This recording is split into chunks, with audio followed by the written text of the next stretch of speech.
In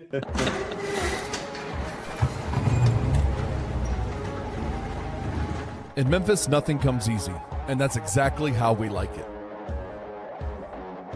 This is a city built on hustle, on heart, on grit. And at Carway, our rides are built the same way. Tough, reliable, ready for the grind. No games, no gimmicks, just Memphis-style service. Real, honest, and built on trust. Where grit meets grind, you meet your next ride. Carway, grit, grind, and Pink Beetles.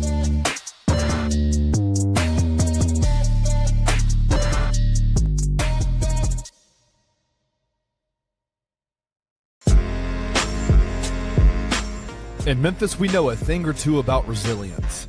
From the grindhouse to the Delta, we protect what's ours.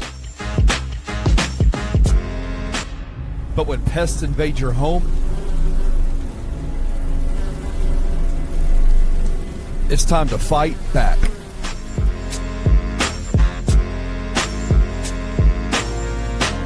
Grade A Pest knows how to handle what crawls, flies, and bites. With local experience and guaranteed results. I'm Reggie with Grade A Pest Control. We service the Memphis metro area. That also includes DeSoto and Fayette County as well. Grade A Pest has the entire Mid-South covered. So if bugs and pests put you to the test, let Grade A solve your problem.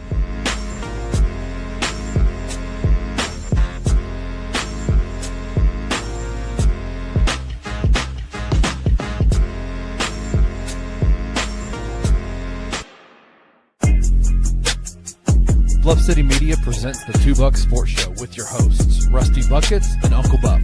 Now, let's get to the show.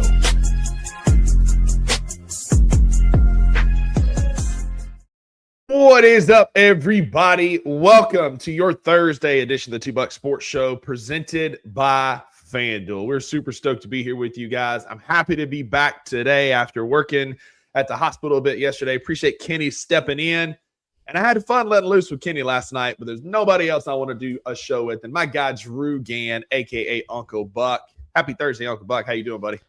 What is up? Happy semifinal Thursday. You know, I would have bet that there was about a million other people you'd rather do a show with today because listen, full disclosure, I can't stay off my phone today. I'm antsy. I have no appetite. I'm nervous. I'm excited. I can't deal with anything today. Like, don't ask me to do anything. I'm barely going to make it to my wife's baby doctor appointment. And that should be a bare minimum. And I'm just like, I don't know, man. Like, Miami's playing in like an hour. I probably should leave. Yeah, I hear you. After going and watching Ole Miss play with about 15 of your friends last night, because everybody else is in Arizona, you're ready for that football game, I'm sure. Home opener of the Ole Miss basketball last night. I was given free tickets because there were tickets to be given, and it was sparse, and thankfully it ended up being an all right game. But shoot, like nobody cares. Nobody cares. I wonder. Shout out cousin Kurt. If he's in the comments, let us know how the highways and byways are of the great state of Mississippi, because I am sure that there ain't no traffic in Northwest Mississippi today. None. No, there will be. It will be like a post-apocalyptic times where you could have the TV station has the interstate footage that they'll show traffic, and it'll be like apocalyptic times where you see one car going down the 4-lane, and it's just like I don't know where everybody's at, but. Yeah, they're in Glendale, Arizona. In Arizona. That's it. That's exactly where they were. Yeah, we appreciate everybody hanging out last night. BCM After Dark. It was a wild post-game bounce. Got fun last night. You know, what are you going to do, which we'll talk about the Grizzlies here in a minute, when your team you play with 8 dudes, get embarrassed on your home court. Like, the only thing you can do is then devolve into Stranger Things and music and just whatever bubbles up from the chat. So appreciate everybody in the chat last night and those that are in our chat today. Thank y'all for being here. I'll be honest. I was at the Ole Miss game, so I didn't see. I was keeping up with the Grizzlies game because, again, Ole Miss sucks at basketball. And then all I can consume right now, all I have a stomach for right now is like anybody talking about the Fiesta Bowl. And so I queued up YouTube, found a a podcast talking about the Fiesta Bowl, and then my phone starts blowing up with like, what's going on? And I look at the Bluff City media page, and I'm like, they're still going? Like, this game was awful, disgusting. Yeah. Surely they're not just crashing out over Dylan Brooks for an hour and 45 minutes. No. And I just fast-forwarded through the Grizzlies-Suns stuff and got to the end. And, no holds barred, for sure. That's what you get with Bluff City Media. We don't have an agenda. We don't have anything we have to say. You get some buffoons talking buffoonery, and that's what happened last night. It was fun. It's a lot more fun than being at the game and watching the game like I was until early fourth quarter. And I told my buddy David, who was with me, I was like, man, it's a splattering in Memphis. Yeah. Let's go. I text Kenny and was like, buddy, if this thing gets out of hand, because nobody had volunteered to do the post-game bounce last night, full disclosure. And so Kenny said he would do it. And then I texted you about halftime. I was like, hey, if this thing continues to get out of hand, I'll be there on the show. Right. Yeah. So, and I'm sure he appreciated you to no end. Yeah, absolutely. Because he did the first 5 minutes by himself, and then I hopped in with him. But yeah, man, it is what it is. We'll talk about the Grizzlies here in a little bit. And Wayno, it helps that I live like 15 minutes from the stadium. Like it's just straight down Union, maybe 20 at the most with red lights, but it's a pretty quick, easy drive for me to get here and hop on. But Drew, I meant to message you about this a little while ago because I thought of this on my way home from the gym. I got busy cleaning, doing some stuff, had to call up my boss. But in our Therapy Thursday segment, I thought it would be a good opportunity to kind of talk about how to best prepare for a breakup that you know is coming.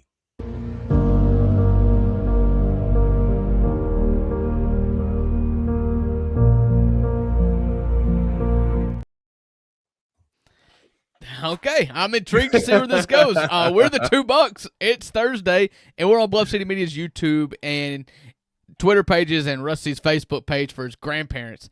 And so if you're watching it anywhere other than YouTube, I would cordially invite you to come on over to YouTube, hit the thumbs up button, subscribe to the channel. It's free. We love you. We'll love you either way, but we'll love you a lot more if you give us a thumbs up and subscribe and get in the chat. The chat is so cool. We've already got the chat going. The chat was off the rails last night for the postgame bounce. The chat is getting started. This is what we do. We get them started. And so Wayno, it's 4 a.m. Give him some time, but he'll get going in here in a second. And so just come on over to the chat. It's the best thing about this show is the chat. Yeah, so, we weeded out the casuals last night with some of the Grizzlies talk, and when that died, like the heavy hitters stuck around. We had some new faces towards the end too, but the heavy hitters stuck around, and you got entertained by Stranger Things, music, beverages, food. Like it kind of went all over the place, and it was a blast until late into the night. And if you know me, I'm a curmudgeon. And I go to bed early. I wasn't even mad when I went to bed at 11 o'clock last night. I was like, you know what? It was a good show. It was fun. Yeah. I mean, 2 days ago, you were apathetic. So yeah.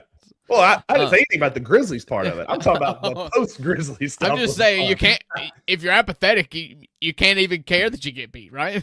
Yeah, I mean, that's it. Like, honestly, I was not upset during the game. But we'll get to all that here in a minute. I want to talk Grizzlies in a minute. But, Drew, look, caveat, Maggie and I are completely fine. This has nothing to do with her. We're in a great spot.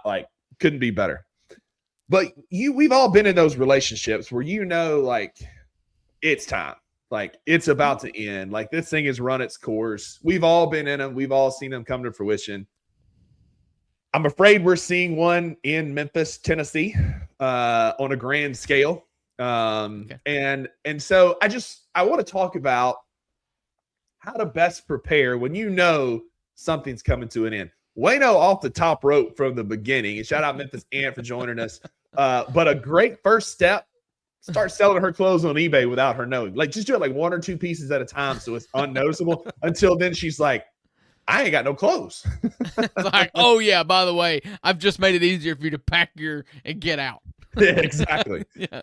That's a step further than throwing it all in boxes and suitcases and out on the front lawn with a sign and said, good luck, buddy. At least Ole Miss left lanes on the hangers.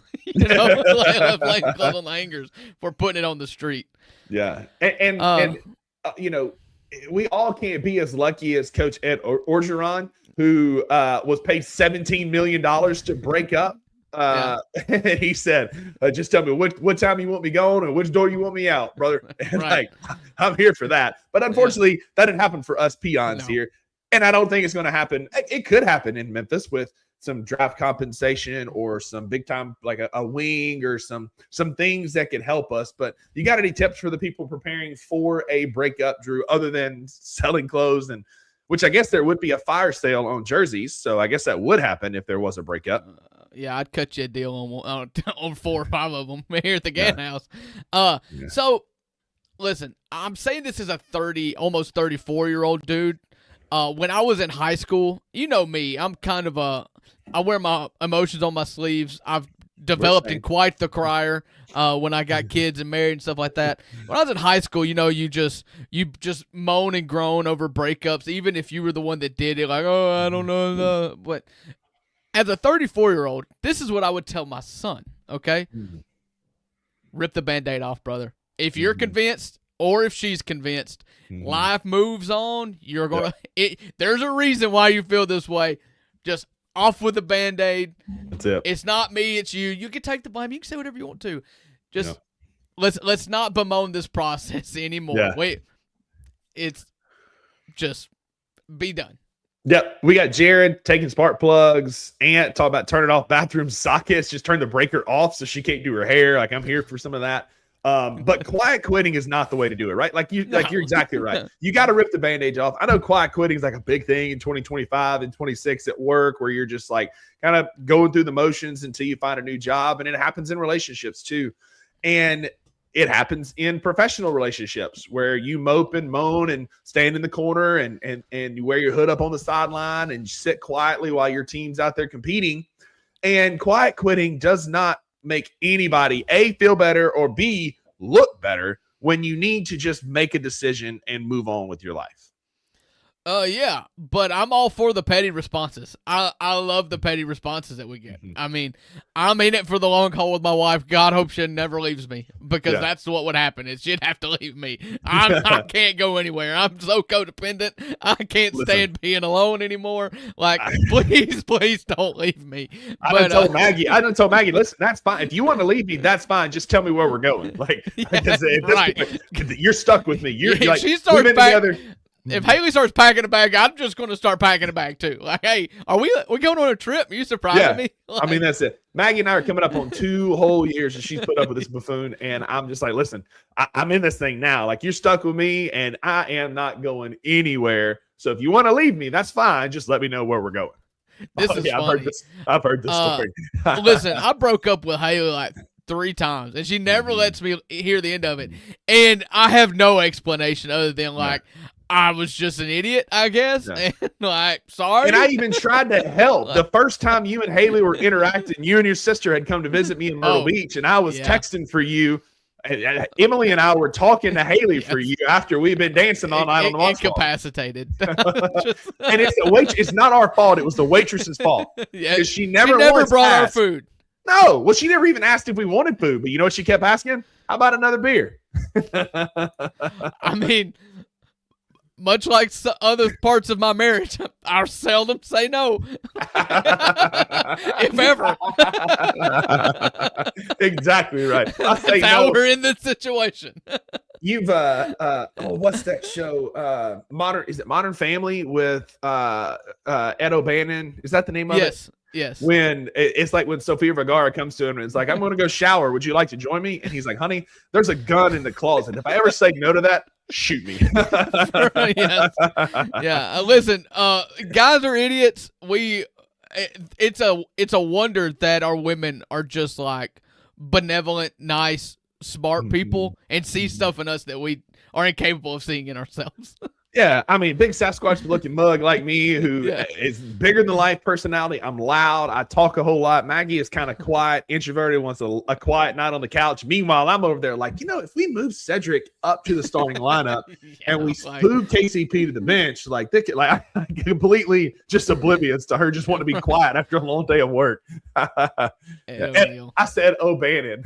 Ed O'Bannon's the one that ruined the NCAA. Yeah, he's the one that is responsible for the transfer portal to this day. Ed O'Neill, shout out Key Weeks. I mean, hopefully none of y'all are out there facing breakups. Hopefully none of y'all are in the imminent phases of a breakup. I think most of us are happily married or betrothed or in solid relationships. Betrothed. Betrothed, Yeah, okay. betrothed, you know. No, I wasn't correcting you. I was just like, what a world. Like, is that still happening? I think I'm going to do that with my kids, actually. Like, I'll arrange this sucker. Yeah. But I said in my vows that Haley, it scares me how much she reminds me of my mother. And I just got lucky. But if I just let my mother pick for me, I would have ended up with Haley, thankfully. But I would have definitely ended up with a great person. Like, I just trust your moms. If your mom, this is a fact I'll give you. If your mom tells you to break up with somebody, break up with her. 100%. 100%. Or if your grandmother, because I had my grandmother tell me one time to break up with a girl way back in college. Her exact phrasing was, "You break up with that girl, or I will." And it's like, yes, ma'am. Yes, all 4'11" of her, and you say yes, ma'am, to Mimi when she brings the threat like that. But yeah, we're just tongue in cheek talking about some news that may be coming out as we progress in the show. You'll learn a bit more about that as we dive in. But it's time to dive into what was just I don't know. Play the video.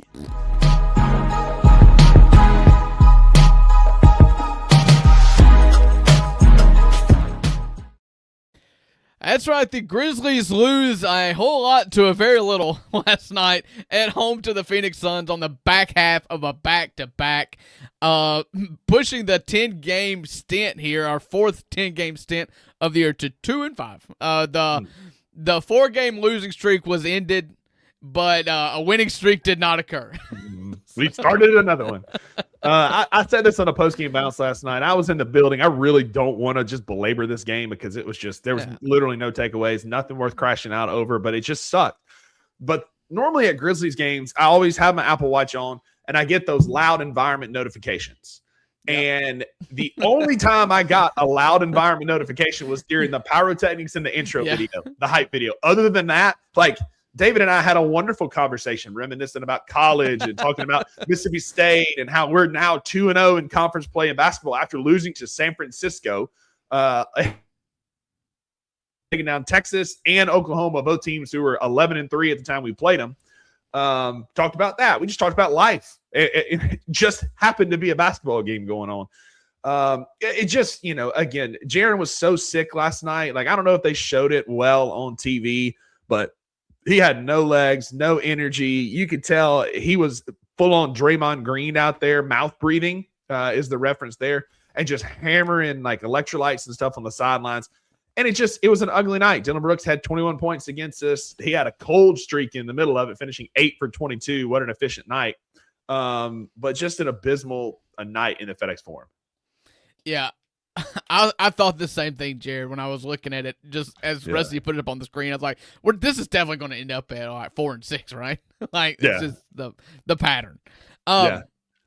Listen, I didn't watch a lot of it. I saw that Dylan, took a bunch of shots early, and that typically works in the favor of his opponent. But he was really hot off start. By the time he started missing, the game was over. I was more intrigued by his post-game comments. Did you see those? I'll read them for the listeners. Listen, Dylan's a lot of things. I don't think anybody's ever called him an idiot for things he says outside of when he's addressing LeBron James. That was pretty dumb. That was pretty dumb. But it's kind of the exception that proves the rule.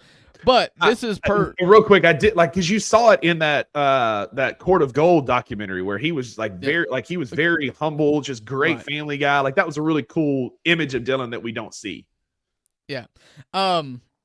Jared says people in the comments come out for like not watching, and I didn't say I didn't keep up with it, but there's 82 of these things, and it's the Suns on a Wednesday night, and it's Jaren and like Hamilton High School. Like, it's just it's like Jaren and a bunch of dudes. Like, but to the Dylan Brooks quote, this is from Drew Heels from the Daily Memphis, his Twitter. He quoted it.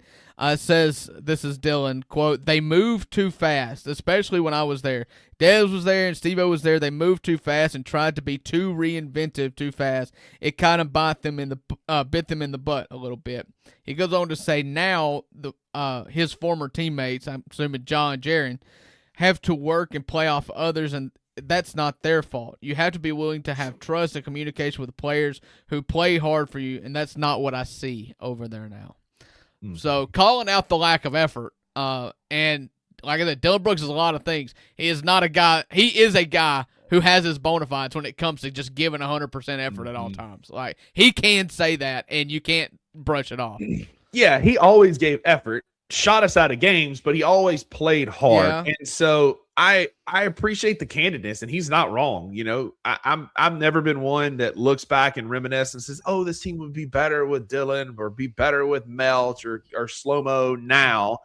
Like, we had to trade Dylan for him to figure his mess out and become the player that he would have never done this in Memphis, because he, like Kenny said last night, is on record saying, the more shots I get, the more that turns into shots for John Jaren. And math just don't math. Like, that's not how math works, right?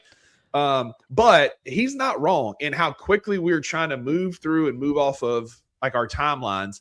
And we're not doing it in a very efficient way. We're doing it in a way that's like we're trying to hit in the draft, and we've hit in the draft.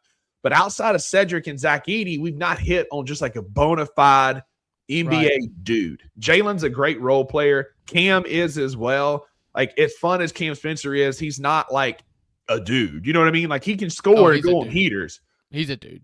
Fair. But he's not like going and getting a Jalen Williams out of the draft, right? Like a big guy who can play and be a guy. Like, it's to the point where, yes, Powderhorn, we had to trade Dylan. Like, Dylan didn't want to be here. We didn't want Dylan to be here, and he shot us out of that that Lakers series. I'm just so I hate rehashing the trade because people are using hindsight too much. And I've always been the way, you've got to remember why you did it. But what is also true, like, you had to let Dylan walk, in my opinion. It was time to part ways. I don't really want to rehash that because in the moment, it was unanimous. We can go back with the revisionist history and see what Dylan has turned into, but at the time, it was unanimous, and we forget that. Like, we all agreed it was time for Dylan to go. Nostalgia makes you look like a clown in these instances because you're forgetting that in that moment, all of us wanted Dylan gone. Like, you can look back now and maybe say something else, but hindsight's always 20/20.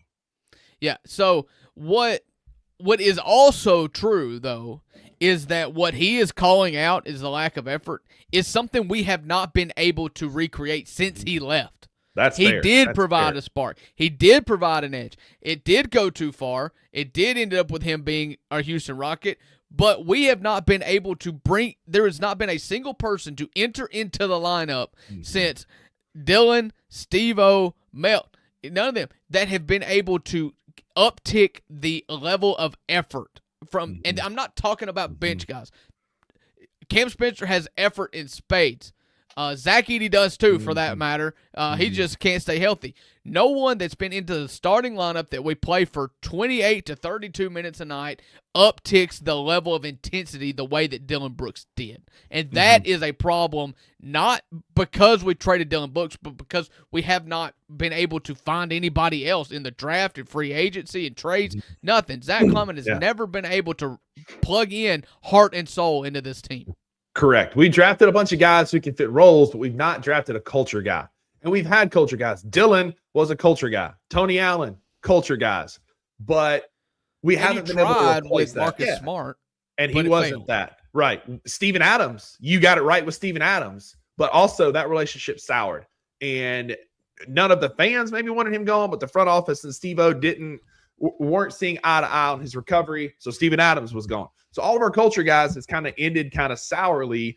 And folks, and it was time for them to move on. It's easy to sit here in 2025 and say that people didn't want that, but in 2021, 2022, like, that was a thing. Like, people wanted that to happen, but I'm done with that. But like, we're at a point now where we've got, like, culture guys are what we need, and who we have on this team, we don't have a culture guy. We don't have that guy that you can look to when things get hard, that are crazy, that are going to bow their neck, that are going to go out and play and be that tough-nosed player and, like, tone setter like we've had in the past. Yeah, and the error was an error, in my opinion. It was probably, you wanted it, the decision was made because you wanted it to be Ja. You wanted it to be Jaren. You wanted it to be Desmond. And they all just kind of fell flat on their face when it comes to, like, high character, lead the team, leadership stuff. You know, you needed it to be Ja. It's not happened. You've needed it to be Jaren. It's not happened. Then you tried to inject Marcus Smart into this, and he didn't want to be here. It's just it turned into a problem when Ja didn't take that mantle. And that's where I've started the heavy criticism of Ja and said, like, and this transitions perfectly into what we're going to talk about with the Trae Young trade and how they're inexplicably linked together somehow. But like, you needed it to be Ja, and it just hasn't been. And I'm only talking about leadership qualities. Yeah, exactly. And I agree with Ant here. Like, there's a world where it could be Cedric Howard being like a culture guy, because he is he's got the talent. Players gravitate to him. People love him. That we love him in the city, and he's a guy that can revolutionize a franchise by being that dude, because he gives you that effort on both ends, right? Like, he's a plus offensive player. He's going to be a mid-range just assassin with that little midi game he's developing. Defensively, you can put him on the best players on the other team, and he's going to hold his own even as a rookie. I look, if Cedric can take that step over the next 2 seasons, knowing that the sophomore slump is a real thing, but some guys can figure out how to get through that, and I think Cedric can be. Cedric could be our next culture guy that resets the culture in this locker room and for this franchise. Again, and if that is the case, great. But it's still an indictment of Ja. 100%. 100%. None of this indictment on Ja. None of this is absolving Ja of what has been blasphemy from him, right? Like, of his lack of leadership, lack of buy-in, lack of give a damn, for lack of a better term. Sorry, mama. I have watched Ja Morant for 2 seasons now go stand in the corner and watch things happen around him and sulk and pout and yell at the referees, and not like, we had a guy, somebody in the comment last night was like, Ja Morant just needs a different coach and it'll be better. And it's like, okay, maybe we said that last year, and that may be true, but we said that last year. We got a new coach. It didn't work. I don't know that a new coach is going to solve it here in Memphis. Maybe it's a new coach, a new city, and a new location. But what I've seen from Ja Morant so far, I don't believe that Ja Morant is going to be satisfied with a new coach. I don't know. Let's just go into the second half of this, because Trae Young was traded yesterday. He was traded for C.J. McCollum and Corey Kispert to the Washington Wizards, his preferred destination, because they have lots of cap space and they were going to give him a max deal. He's in an expiring contract, and I think the next bit of Trae Young news you're going to hear is that he's signed a max extension with the Washington Wizards, and that's what he wanted. That's what he got. What it looks like to me, because for some reason the media always links these malcontent point guards together as if their situations are identical, and that it is apples to apples when it's completely not. But what you saw last night is one of the three-headed monster that of LaMelo, Ja, and Trae got traded, and the return was bad. Like, the return at this point, if it's actually apples to apples, if the Memphis front office sees it as apples to apples, the return that Atlanta got makes Ja unavailable, in my opinion. Yeah, because like Kenny and I were talking about this last night on the post game bounce, and we kept saying, like, there's got to be some picks lumped in here somewhere. Picks have got to be coming at some point. I mean, Luka commanded 1 first-round pick, nothing, and Trae Young, there was nothing. It was C.J. McCollum and Corey Kispert. Sorry. As soon as I said it, Kispert. I had that all in the wrong place. Kispert. Golly. Me and names, man. It is a tale all the time. But like, at the end of the day, you're moving McCollum, who's an expiring deal, for another expiring deal for Trae Young, being Washington, and you've got an opportunity to do kind of a trial run with Trae Young to see if he's going to fit and see if you want to extend him. And Jared saw the same tweet that I saw. Mikal Bridges and Desmond Bane commanded 10 first-round picks total. Yeah. And listen, you can't even compare the Luka. Everybody knows the Luka trade was stupid. They didn't get any draft compensation at all. Got 1 first-round pick. That was dumb. This shows me the desperation Atlanta was to get rid of the Trae Young problem. I don't know that in itself is apples to apples. I do not think that Zach Kleiman is sitting around saying, somebody please take this problem off my hands. That's a deal that's made by Atlanta that says, I know this isn't going anywhere. He knows this isn't going anywhere, and we need this problem resolved now. So how do we best get this done? Sure, we're happy with our young core. We would love some free money to use in the offseason. We are a free agent destination, and Corey Kispert is a serviceable NBA role player, and let's just put this behind it. You know, they ripped off the Band-Aid. That's what they did. They said, whatever the quickest out exit ramp to this Trae Young expressway is, we're taking it. That's it, because it soured quickly, and they were ready to be done, ready to move on, and ready to be Trae Young less. And so he gets a chance, and you got an opportunity to go to Washington where careers go to flourish, maybe? Not really, no, but apparently that's where Trae wanted to go. I do like the young core that they have there, and I think that Trae could add value to it. They got Trey Johnson, who's a young point guard, up-and-coming rookie, who's had a great start to the season, cooled a bit lately, but has been a good player.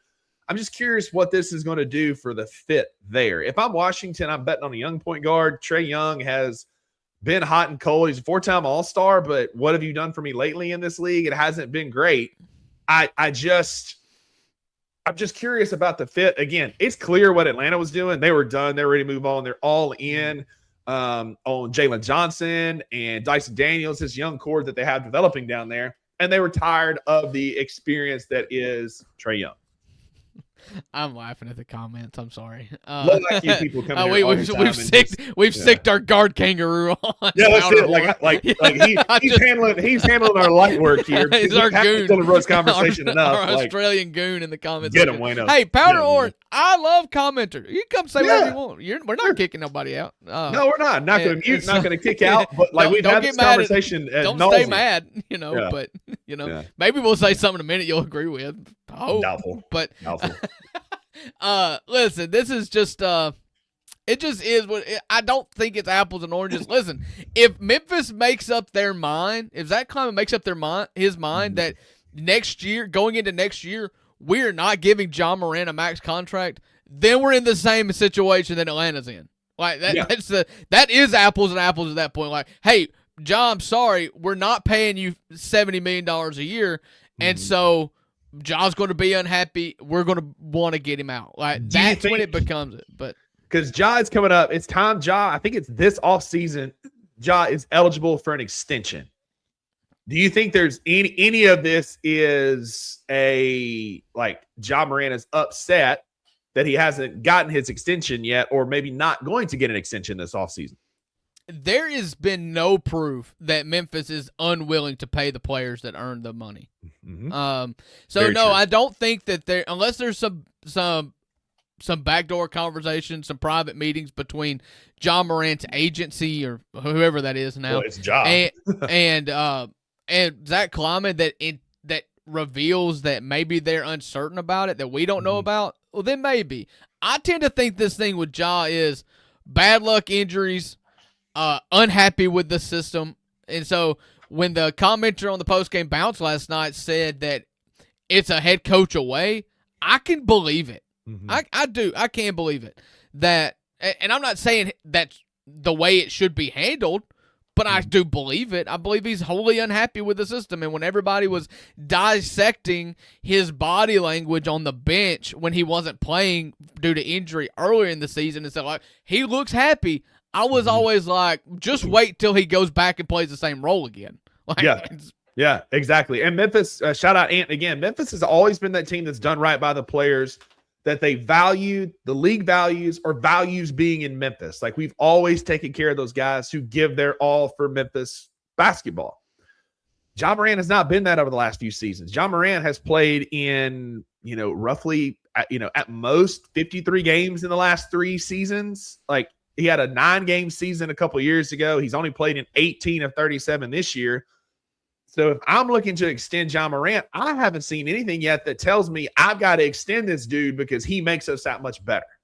Yeah.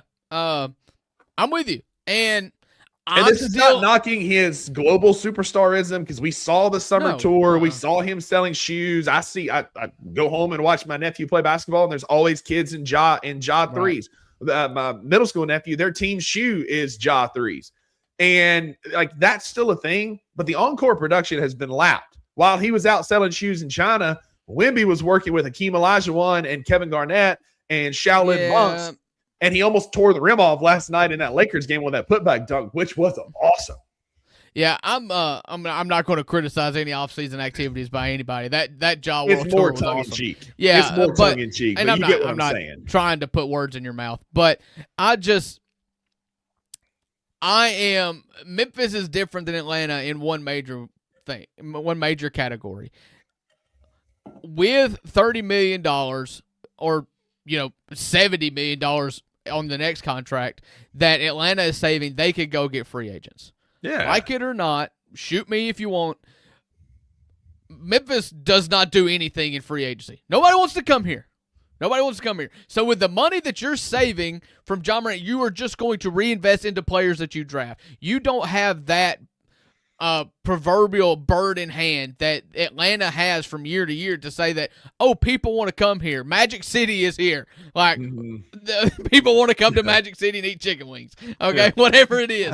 Like, the Memphis doesn't have that. And they don't have the allure, the big market, the whole thing. Atlanta does. So Memphis cannot just say quickly in an uncalculated emotional way, sorry, Ja, we're done. This isn't worth the heartache. And so that's why I've always been like, this year at least, the coach isn't working, Ja's not happy. Please just go find somebody that knows how to have a star point guard. Like, just find a way.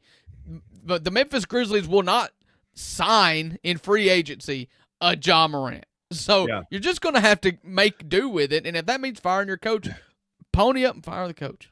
Exactly, because Ja is still on his rookie scale. He's still got. This is the first year he's eligible for an extension for his third contract, though. Correct.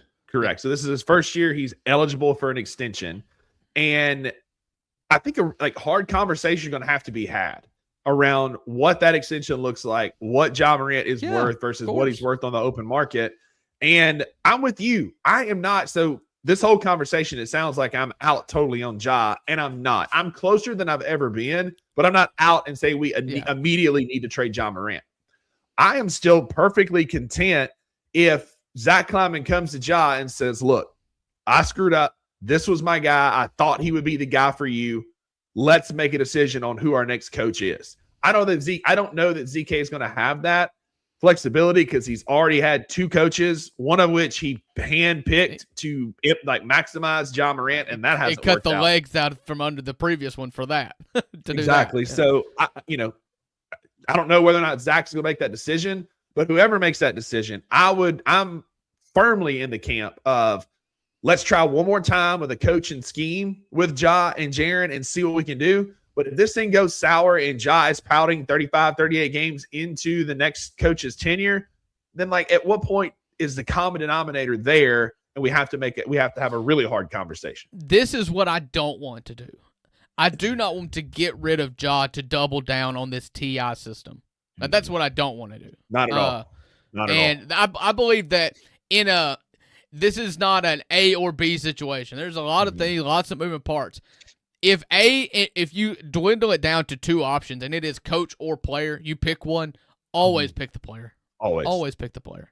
Coaches come and go, systems come and go. There are too many good coaches out there with good systems that could maximize the talent that we have.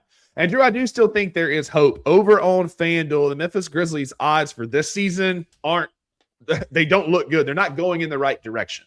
When we did this on Monday, the odds to make the playoffs were about plus 350. After losing last night, it's now plus 580. To make the play-in, we went from minus 154 to minus 105.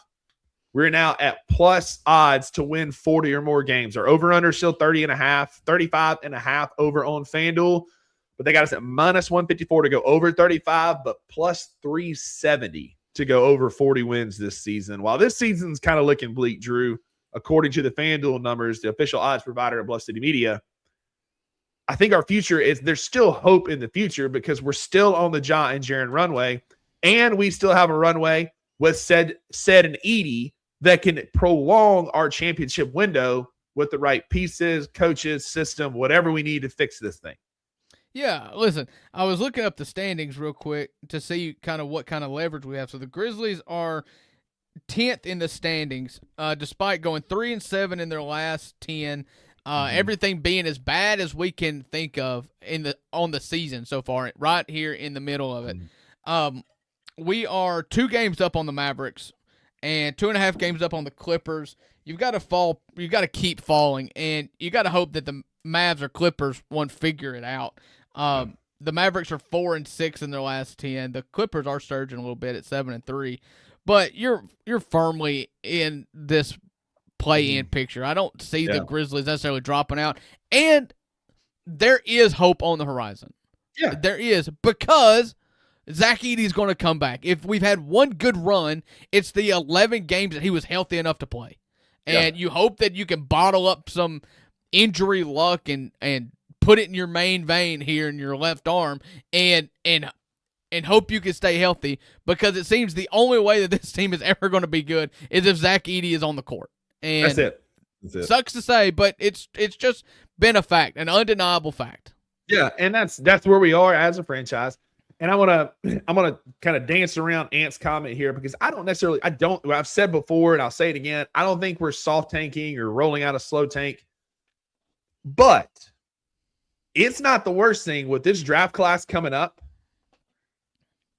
to have some decent odds for a lottery pick. This is one of the best guard lineups or guard draft classes in a long time. It's one of the deepest draft classes apparently in a long time. There's going to be a lot of dudes in this draft class that could come in and extend the runway of Sed and Edey. And I've said, in the past, I'm not ready to double down on youth, and we can't keep getting younger. That's what Zach Kleiman said at the end of last year. But if we're going to extend John Morant in the next couple of off seasons, if we're going to keep things are going to keep changing in the direction they're going to go, we're going to have to hit on some rookies and find a guy in the draft to make the math make sense. I still think that we're going to be sellers at the deadline. Does that turn into a vet wing? Maybe, because again, a good veteran wing could fix a lot of issues.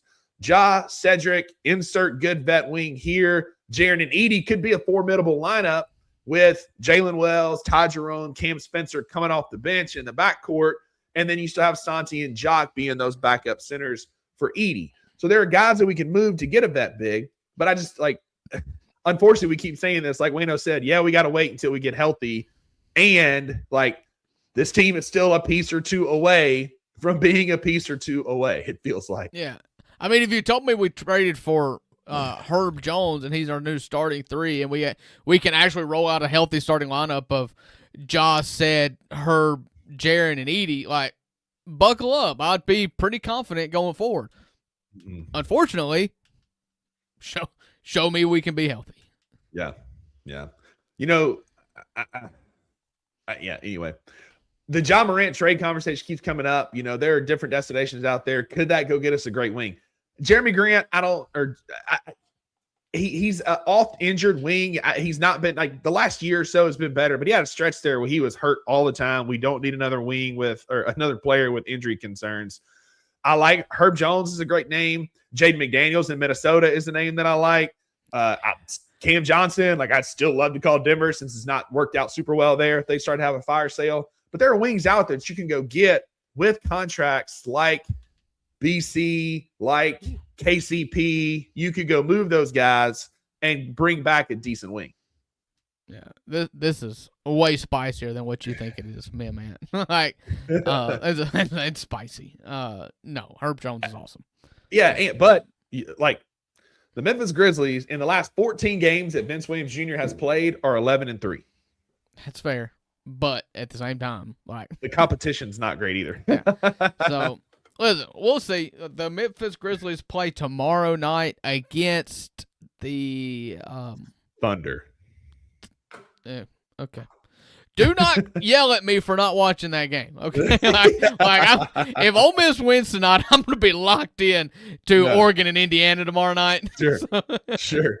Yeah, our weekend looks like Oklahoma City tomorrow night at home, and then we play on Sunday at home against Brooklyn. I'll be there for that game. Maggie and I'll be there. It's a 2:30 game. It's one of my half-season passes. Before we travel across the pond next week to play Orlando, both in London and Berlin.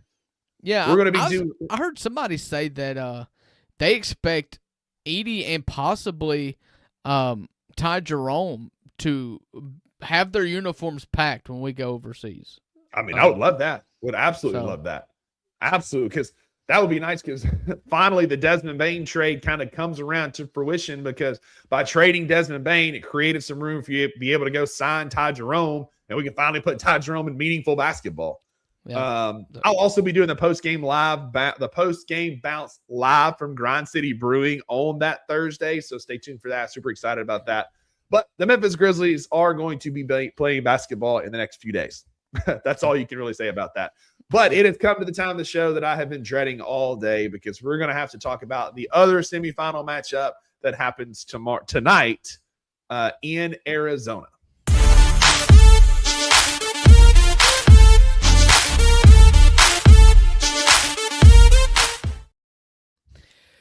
This is the Two Bucks Sports Show Thursday edition of the show. I'm Uncle Buck, joined with Rusty to my left here. Thank you for being here on Bluff City Media's YouTube page. If you haven't already, please give us a thumbs up. It doesn't take that long. You're here. If you're here this long, you like it, and so show us by giving us a thumbs up. Absolutely. College football semifinals start tonight with the Tostitos Fiesta Bowl, competing for the largest trophy in sports. I don't know if you've seen the Fiesta Bowl trophy, but it's as big as like a 12-year-old child. It's on the line tonight as Ole Miss is the home team in a semifinal game against Miami. But it's going to be a matchup, buddy. This is going to be so much fun. Ole Miss's offense is clicking. They looked really good against Georgia. They've played better defense down the stretch at times. Miami's defense is electric. Their defensive line is like, they've got a couple of future NFL stars. Bain has made himself a ton of money, number 4 for Miami in the college football playoffs after wrecking Ohio State. Something's going to have to give. That Miami defense has been elite in the college football playoffs, right? They shut down A&M and their speed, and Marcel Reed dominated Ohio State, neutralized like their big receivers, Jeremiah Smith and Cardell Tate, and those guys could get nothing going against this defense. But now they've got to deal with Trinidad Chambliss, who might be the most dangerous and unpredictable player in the college football playoffs, with his ability to create and extend plays with his legs and make great throws on the run. Drew, I think tonight is setting up for a game for the ages, for sure. Yeah, so listen, this is what the new college football is. It's no longer who can stockpile the most talent. It's not a massive talent edge one way or the other, but it is about matchups. It's more NFL-like. Like, you look and see who's got the best pass rush versus who's got the best offensive line. Weapons on the outside versus corners. Run D versus run O. Like, you look at this you have to look at this in the minutia now. It's not just as cut and dry as who's got the most players. And that's where this matchup is really sexy. If I take my Ole Miss hat off, I've always tried to be down the middle and honest and try not to be super fanboy despite my rooting interest. And that's where this matchup is sexy. It is the defensive line of Miami versus the Ole Miss running game. Kawan Lacey's been amazing. The offensive line for Ole Miss has been really good despite having a pretty respectable but low ceiling for the floor, but for the offensive line. It's just been extremely healthy, and continuity is their biggest feature. There's not going to be a lot of draft picks off that offensive line. And so you look at the defensive line of Miami versus the scrambling of Trinidad Chambliss or the running of Kawan Lacey. It's an extremely sexy matchup. Yeah, I mean, from top to bottom, these two teams match up in a way that's going to make for elite football. Can Ole Miss make Carson Beck make mistakes offensively? Can Trinidad Chambliss get outside of the vaunted Miami pass rush and create plays on the run like he did against Georgia? Because he threw some dots while rolling out against Georgia.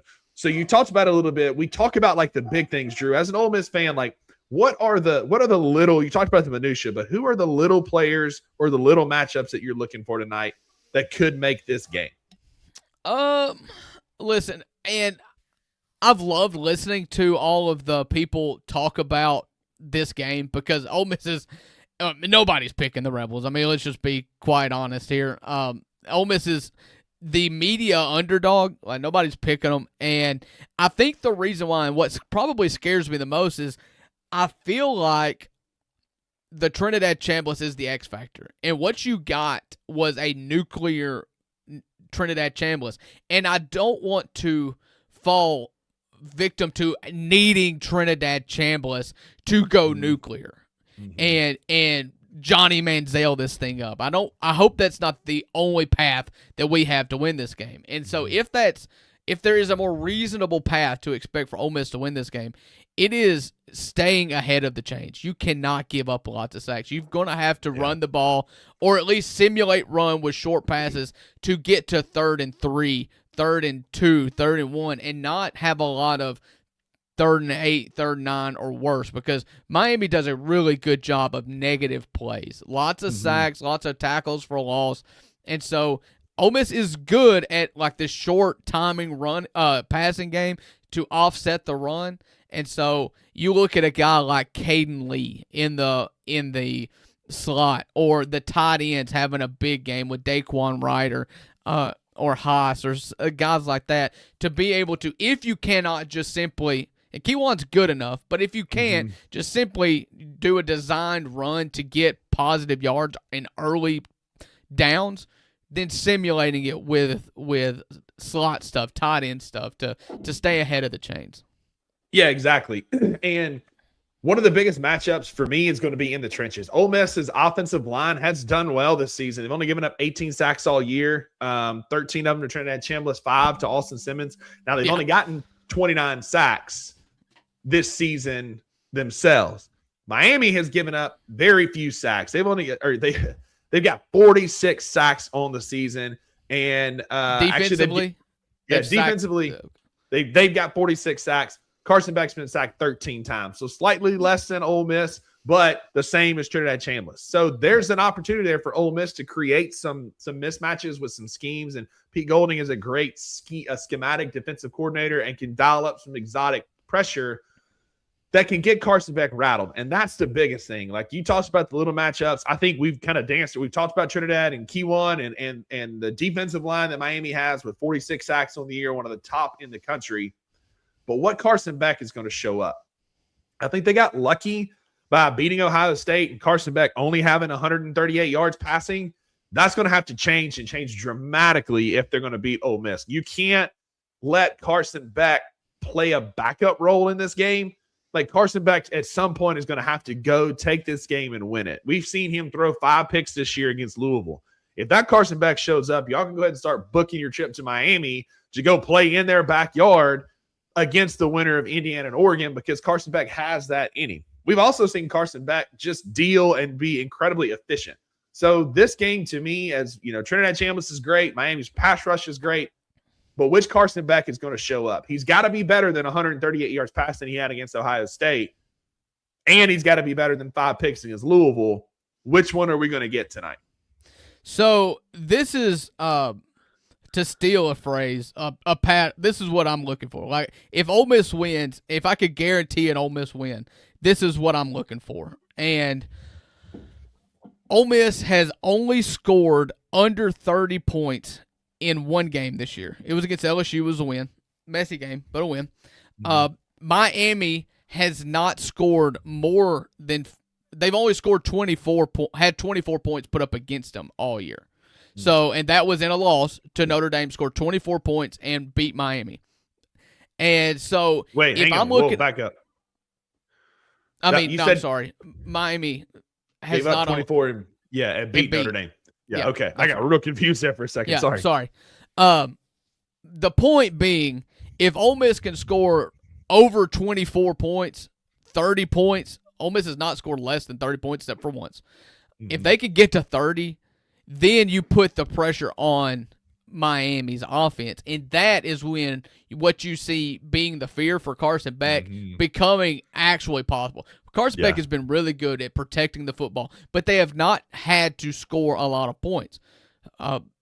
Ohio State scored 10 points against them. 10 points. I think it just hadn't needed perfection. If Ole Miss can score, can do what they do well, and that's put up points, then you hope that puts the pressure on Carson Beck to be perfect. And when he has had to be perfect and a gunslinger, that's when he has problems. And so if I could look at the box score and see one thing and have a massive amount of success, it's that Ole Miss scores 30 points. If Ole Miss can get to 28, 30, 34, 35 points, I'm going to feel extremely confident because the defense isn't great, Ole Miss's defense, but they're situationally good, and they're good in spurts to where if they need a stop, they can go get a stop. And if you force Miami to be perfect offensively, then I feel really confident.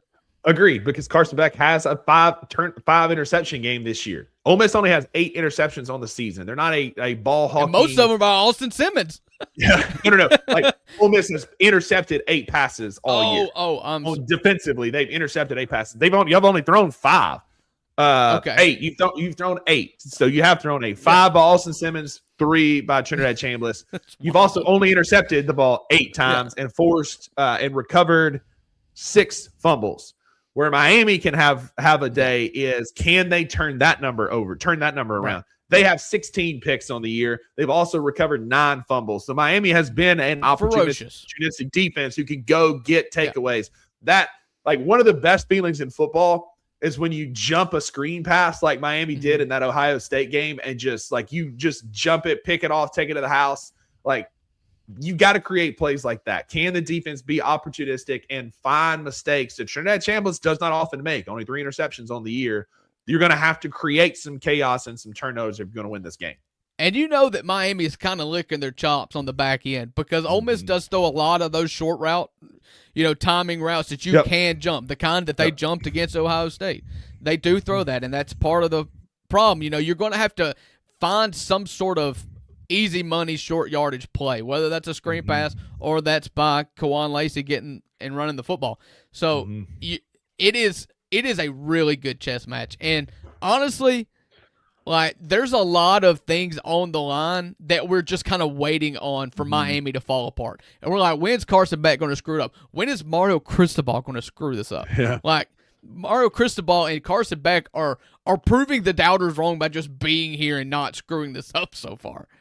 Yeah, exactly. And so if you want to go to FanDuel and win you a little money tonight and you're an Ole Miss fan, we got you covered over on FanDuel right now. This is the Ole Miss parlay on their home screen. And when I made it this morning to when we started to go live on the show, the odds had already gone up. It was 1909. The odds are now 21.99. I just refreshed and it's still there. So you're plus 2,199 odds for this parlay. To hit the over 52.5, which, like, that's going to take some effort. Miami is the first quarter winner, but Ole Miss being the fourth quarter winner, being ahead at the end of the first quarter. Miami, Ole Miss being ahead at the end of the fourth quarter. Ole Miss going over 400 plus yards on a vaunted Miami defense, and then Ole Miss winning on the money line. You put $100, a $10 wager wins you $219. $100 wins you $21.99 if you take this bet on FanDuel. So fourth quarter winner, that doesn't mean winning at the end of the fourth quarter. That just within the fourth quarter, you score more points than Miami. So it says fourth quarter winner as part of a 3-way. So I think that's what it is. Because fourth quarter winner, if it means that Ole Miss is winning at the end of the fourth quarter, that's the same as the money line.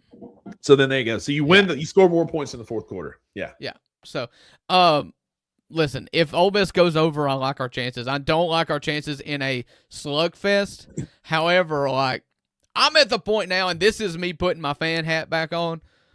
Don't say we can't do nothing at this point. I mean, I hate saying karma. I hate saying destiny, but dang it, it feels like it's just like, why not? Why not? Like, this is, if it's in this, in 2022 when Ole Miss won the College World Series and went on a run, don't tell me nothing when it comes to, like, we ain't losing. I've never been confident about anything, but in 2022 is like, I don't know what it is. It just feels like God or something. Like, oh God, I'm not here yet, but like, we weren't supposed to be here. Well, think about all this. Like, this is stupid. This is really stupid. And I'm enjoying every minute of it. And I tell you, I'm still not going to be like happy one way or the other. Like, dang it, I want to win this. This is not a formality. This is not like if we get blown out, who cares? We're here. Like, buddy, we in it. I want it. I could smell it. I could taste it. I want it. So you always talk about like pregame speeches and motivations. Yeah. Last year about 4 or 5 drives. Yeah. Ole Miss has an advantage here because their motivation is to prove Lane Kiffin wrong, to prove that he made a poor choice, to go out and win a national championship without him. That's the kind of motivation that can motivate you well into a third or fourth quarter. When this game's tight, over on FanDuel, Miami is still a 3.5-point favorite to win tonight, minus 158 on the money line. Ole Miss is plus 134, so it's a pretty close, even odds there. But that kind of motivation can be what pushes you over the hump to win a ball game. I've been pretty consistent about this, so I'm going to be consistent in refuting that as well. I've always said that the pregame speeches only last a couple drives, maybe a quarter, like the rally, rah thing. Pete Golding said this, and this matches up with everything I've said. Like, I don't buy into, like, narratives. Georgia had something to prove last week because they went in and got beat by Notre Dame in the Sugar Bowl last year. This is redemption. This is taking back. Like, I just didn't care. But this is how you prove Lane Kiffin wrong, and this is what Pete Golding said. How you prove Lane Kiffin wrong and how you prove the doubters. If you want to do that, it doesn't happen on the field. Nobody's thinking about that when you're calling out plays, trying to figure out coverages. The emotion, how you do that is how you prepare Monday through, in this case, Thursday. Like, if you want to prove the doubters wrong, you're locked in at practice. You're locked in at game plan. You're locking in doing film. You're not actually thinking about that. It's how you prepare. And you can think about that when you're preparing, and that can drive you. But, like, on the field stuff, you're not thinking about that. If you're prepared, then you're good. I'm going to push back again. Ole Miss has definitely been playing with a chip on their shoulder. And playing with a chip on your shoulder can motivate you in crunch time moments. And so, yeah, they may not be in the fourth quarter in the huddle going, we need to make this stop to prove Lane Kiffin wrong. Right. But in your head, you're like, you know what? Like, F you, buddy. We're going to get this stop. We're going to win this game. And so there's I'm no not sitting there doubt, saying that they're out there like in the huddle, like rah, Lane Kiffin, we got to prove him wrong. But that's going to be a fire in your belly to go out and perform and win a game. That's absolute vindication on the line if you win this, Absolutely. in one way or the other. Like, and you say that you wouldn't take a victory, like there will be a victory lap. Like after Ole Miss beat Tulane, like there was a big like they talked about Lane Kiffin. After Ole Miss beat Georgia, a defensive lineman talked about Lane Kiffin. So it will be talked about by players. Pete Golding also said this team doesn't give a damn who leads them out on the field. They're just ready to go play. But yet the players are still talking about Lane Kiffin. Yeah, there was one player. I'm saying. That's what I'm saying. Like, it's going to happen. And that motivation, that's a chip on your shoulder. But no, they're not going to be in the huddle talking about Lane Kiffin. But they'll talk about him after the game. Yeah, I think it's overblown storyline at this point because it is. You've got to be businesslike. If the only reason why you were trying to win or lose at this point was because of a former coach or revenge or anything, I just feel like you would have fallen flat at this point. You wouldn't respond. It's for yourself. It's for your own pride, your own accomplishment, and that's what I believe any team at this point has got to think. Like, you cannot say, like, oh, we're doing it to prove Lane wrong, or else you're just setting yourself up to lose this time because you've already beaten Georgia when Lane couldn't. So it's got to be about something else. And it's about a lot of things in the end. It's not about nothing. It's not, everybody. It's a team of 100 people and a bunch of staff. Like, it's not about or not about any one thing, but just I believe that the team is they're not sick of playing yet, and so they prepared. I'd be shocked if either of these teams just lay an egg tonight. Yeah, I think this is going to be a classic. I think both of these teams have a ton of motivation, a ton of reason to be here. Ole Miss with the opportunity to go play for a national championship. Miami to restore back and go play for their fourth since 1998. Like, it could be this could be a real their first since like 02. 03. 03. 98, 01, 03, and now. Yeah, I think we could separate that. I think enough time has passed of nothing to not lump them in together. The only guarantees are we're going to have a first-time head coach winning a national championship, a Nick Saban disciple winning a national championship, and a whole lot of fun in these two games because we'll talk about the other one tomorrow night. Real quick as we start to get out of here because I got to run for a work meeting. What's your prediction for tonight? Give me a score. I want a score. Give me a score. Oh, okay. And give me what you think happens. Ole Miss wins. Ole Miss wins. It's a game late. Carson Peck throws an interception. Call it 28-24. 28-24 Ole Which Miss. puts it right on the number. Like I didn't intend on that, but like that's right on the number. I think Jared's kind of in the same ballpark as me. He says 34-28. I'm a hater. I'm proving that. I am a hater. Miami 31-28. I think Miami turns the table around, gets a field goal late to win this game. Miami's defense bows up when they have to. Ole Miss is going to score some points, but can you weather the storm and keep it close late? Miami by a field goal late. I don't think Miami blows out Ole Miss. I think Ole Miss could blow out Miami, and I think that the truth is well in the middle of those. I think it's competitive the whole way. I think you're absolutely right. Yeah. If a team's going to get blown out, it's Miami. Yeah. A close game is anybody's game, and absolutely compelling television, one way or the other. Do you think that this is an Ole Miss Indiana would be like? And you're not the right person to ask, but I'll take my hat off. The perfect outcome for like just the fan of a non-Alabama Georgia team. Like that's hope springs eternal if you see Indiana Ole Miss in a national championship game. No, I think it's good for football. Like I think that's fair. Yeah. As much as I hate Ole Miss, Oregon feels like a blue blood big brother because they've never played won for one either, national, though. but they played for him. Yeah. I like Dan Lanning. They feel like big brother because they have all this Nike money and they've had it forever. This would be, I think the Indiana Ole Miss would be one for the little guys, like truly. And I'm not downplaying Ole Miss and Indiana. Little for now. But it's like for the little guys that have never done it before, right? Yeah. And it would be the ultimate testament to the new age of college football that you have. NIL has come, and now you have Indiana and Ole Miss playing for a national championship. I think any of these four teams playing any of the other four teams is going to be an amazing national championship. I think it's going to be great. But we'll find out tonight, and we'll recap all of it on tomorrow's episode of the $2 Sports Show, live right here at 11 a.m. Central on Friday, tomorrow, Bluff City Media's YouTube channel. I promise to be here one way or the other. I take my medicine as well as I give it out. He does. Unless we have a tornado, which is possible. But that's going to do it for our show today. We appreciate y'all, all of y'all, even if you disagree with us here in the comments. Thank y'all for being here. It was a lot of fun today. Comments were popping. If you're watching this back, leave us a comment. Let us know what you think is going to happen tonight in the bowl game.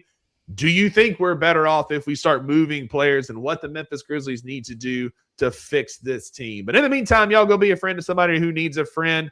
And Drew, tell them why there are no refunds. That's right, because with the $2, you always get what you pay for. I hope everybody has a good night tonight, especially me, and we'll see you tomorrow. Thank you for listening to the $2 Sports Show. If you enjoyed this episode, leave a rating and a review wherever you download your podcasts. Also, like and subscribe to Bluff City Media's YouTube page. We'll see you back here next time.